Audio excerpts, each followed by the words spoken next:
जैसे कि हम जानते हैं, जैसे कि हमने सुना भी है कि हीलिंग या उपचार को लोग जादू टोना के नाम से जानते हैं। कोई कोई बोलता है कि ये हाथ हिलाते हैं सिर्फ, कोई बोलते हैं कि ये नेगेटिव है, इससे कर्म खराब होते हैं, आपको पाप चढ़ता है, ये ऐसा नहीं करना चाहिए। आप अगर स्वस्थ भी है तो आप अस्वस्थ हो जाएंगे। बहुत कुछ बोला जाता है हीलिंग या उपचार के बारे में।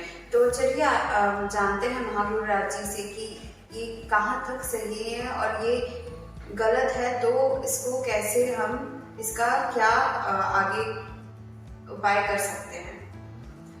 सो महागुरुराज जी, ये जो बातें हैं ये कहाँ तक सही है और हम इन बातों को नज़रअंदाज कैसे करें। देखिए, सर्वप्रथम तो ये है, यदि फिर से ये वहीं पर आ गई जो हम पहले भी हम कई बार कह चुके हैं, यदि आपको ज्ञान है, यदि आपको स्पष्टता है, तो आपको ये निस्संदेह आपको स्पष्ट हो जाएगा कि जो भी कार्य हम लोग कर रहे हैं उसमें अनुचित तो है ही नहीं। मतलब आप सीधा ये समझो, यदि किसी स्थान से, किसी के ऊर्जा के शरीर से यदि हम लोग अनुचित ऊर्जाओं को निकाल कर, अनुचित ऊर्जाओं को यदि हम लोग समाप्त कर रहे हैं, तो क्या फिर ये काला जादू हो सकता है या क्या ये हानिकारक हो सकता है? तो क्या इससे आपके कर्म खराब हो सकते हैं? कदापि नहीं, असंभव। यहाँ तक कि ये जो उपचार है, ये तो जैसा हमने पहले भी कहा है चलचित्र में कि पहले के समय के ऋषि मुनि उपचार तो करते थे। कुछ अपने बोल से उपचार करते थे, कुछ अपने कर्म से उपचार करते थे, कुछ अपने हाथों से उपचार करते थे, कुछ बिना कुछ बोले अपने नेत्रों से उपचार करते थे। तो ये जो उपचार है, ये उपचार अपने आप में एक वरदान है। ये उपचार हर व्यक्ति नहीं कर पाता। उपचार करने के लिए भी आपके अंदर में सकारात्मक ऊर्जा, शक्ति होने की आवश्यकता है। तो उस हिसाब से जहाँ तक बात है, आपने जैसा भी कहा कि काला जादू, हाँ, काला जादू जो करते हैं हम लोग, काला जादू उस चीज को समझते हैं जहां पर किसी की बुरा होना है या बुराई है। जब आप किसी की अच्छाई कर रहे हैं या किसी का भला कर रहे हैं या अच्छा कर रहे हैं या किसी की दुख कष्ट पीड़ा को समाप्त कर रहे हैं, तब इसे आप सफेद जादू कह सकते हैं। हम लोग यहाँ पर ये कहते हैं कि भाई हम लोग सफेद जादू करते हैं या व्हाइट मैजिक करते हैं। जादू इसलिए कहते हैं क्योंकि जो चीज हम लोग कर रहे हैं वो अब आंखों में आपको ऐसे दिखेगा नहीं, लगेगा भाई ये क्या हुआ है, तब उसको आप जादू का नाम दे सकते हैं। अन्यथा सीधी भाषा में शब्दों को यदि कहें तो हम लोग बस उपचार ही करते हैं। और जो भी अनुचित ऊर्जा है, चाहे वो स्थान हो, शरीर हो, कहीं पर भी हो, अनुचित ऊर्जा से उस जगह को, चीज को, व्यक्ति को मुक्त करते हैं। जो पीड़ित है, जो दूषित है और जो स्थिति है वो अच्छी करते हैं। हाँ, कुछ हमने भी ऐसे कुछ व्यक्ति को सुना है इसके पश्चात, जो हम लोग हमारे ही जो क्लाइंट रहे, इसके विषय में शायद हमने कहा भी अपने चलचित्र में कि हमारे क्लाइंट हमसे मिले, वो बहुत घबराए हुए थे। तो उन्होंने कहा कि उनकी माताश्री की स्थिति बहुत गंभीर है, खराब है। हमने कहा भाई क्या चल रहा है? तो उन्होंने कहा कि भाई बहुत बड़े अस्पताल में उन्हें डाला गया है, परंतु डॉक्टरों ने जवाब दे दिया है और वो बहुत भयभीत थे। उनकी ध्वनि जो थी, मतलब वो जो कह रहे थे, उनके शब्दों से प्रतीत हो रहा था कि बहुत ही उनकी स्थिति खराब थी।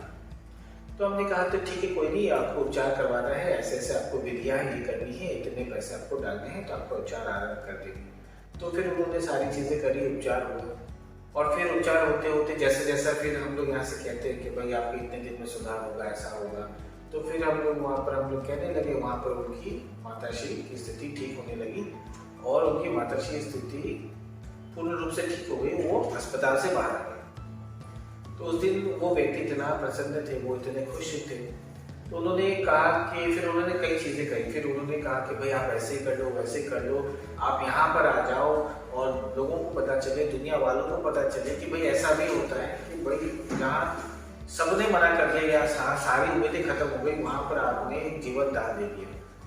तो फिर हमने कहा तो बहुत अच्छी बात है, फिर आप जो अभी कह रहे हैं यही चीज़ आप चलचित्र में ये कर लें, उसमें आप वैसा करें, ताकि लोगों को भी ये जब वो देखेंगे, सुनेंगे, तब उनको भी और विश्वास पक्का हो जाएगा। फिर वो थोड़ा हिचकिचा गए। तो उन्होंने फिर हाथ जोड़ने लगा। फिर उन्होंने विनती की। उन्होंने कहा कि वो ऐसा नहीं कर सकते।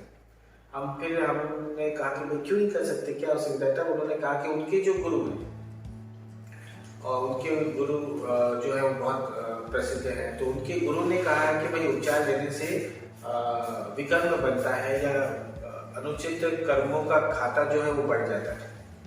तो हमने बोला ये तो बहुत आश्चर्यजनक बात है, ये हमने ऐसे कैसे संभव, ऐसे किसने कह दिया? उन्होंने कहा नहीं ऐसा है।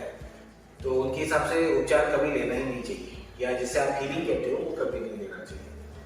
तो हम बोले फिर इस चीज़ का तो तात्पर्य हमें स्पष्ट नहीं हुआ। उनके हिसाब से तो फिर क्या आपको फिर दवाई लेनी चाहिए? उन्होंने कहा हाँ।